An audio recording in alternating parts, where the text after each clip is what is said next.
Bonsoir à tous. Un pèlerinage pénitentiel. C'est ainsi que le pape François présente son 37e voyage hors d'Italie qui débute ce dimanche en direction du Canada. Une visite qui s'inscrit dans le long processus de réconciliation avec les peuples autochtones initié par les évêques du pays.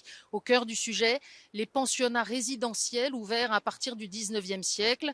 Mauvais traitements, génocide culturel, disparition d'enfants. La liste des blessures est longue et grave. Et l'Église catholique a contribué à administrer certains de ces pensionnats pour le compte de l'État. Pour cela, elle a présenté ses excuses en 2021, 20 ans après les anglicans. Au mois de mars dernier, ici à Rome, le pape a reçu quelques 150 personnes déléguées des peuples autochtones.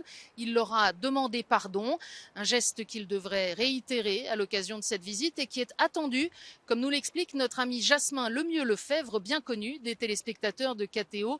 Il est membre du comité d'organisation de la visite. Tout d'abord, il y a beaucoup de survivants, survivantes des pensionnats autochtones qui ont hâte d'aller à sa rencontre, de l'accueillir et surtout d'entendre ses excuses sur leur territoire.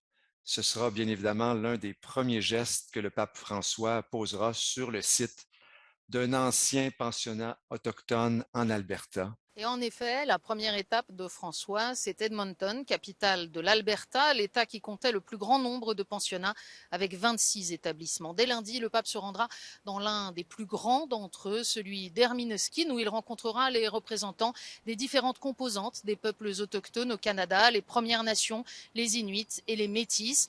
Il ira ensuite prier à l'église du Sacré-Cœur des premiers peuples à Edmonton. Le lendemain 26 juillet, c'est la fête de Sainte-Anne. Le pape célébrera la messe au stade à Edmonton avant de se rendre au bord du lac Sainte-Anne où il rejoindra les milliers de pèlerins qui traditionnellement s'y pressent chaque année. Il faut savoir que Sainte-Anne, la grand-mère de Jésus, est l'objet d'une dévotion particulière pour les chrétiens autochtones qui traditionnellement vénèrent les anciens. Ensuite, direction Québec avec d'abord la rencontre avec les autorités à la citadelle et puis jeudi Sainte-Anne à nouveau, mais Sainte-Anne de Beaupré, cette fois grand sanctuaire et lieu de grâce depuis le XVIIe siècle.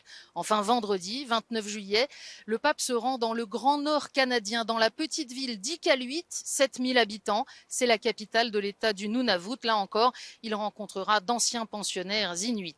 Alors, à quelques heures de l'arrivée de François, c'est évidemment l'effervescence du côté des organisateurs, d'autant que la visite a été préparée en à peine 3 mois, 20 ans après la dernière visite d'un pape.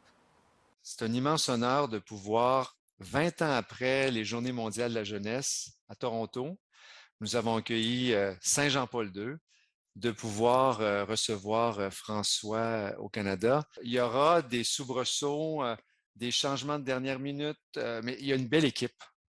Et le souci de prioriser cette réconciliation tant souhaitée est au cœur de nos démarches. Et c'est pour ça que même si nous sommes un peu fatigués, ben, chaque matin, on se lève en se disant, il y a une énergie renouvelée, on pourra se reposer après, mais là, on accompagne François, on est prêt vraiment à vivre ensemble intensément ce pèlerinage pénitentiel au Canada.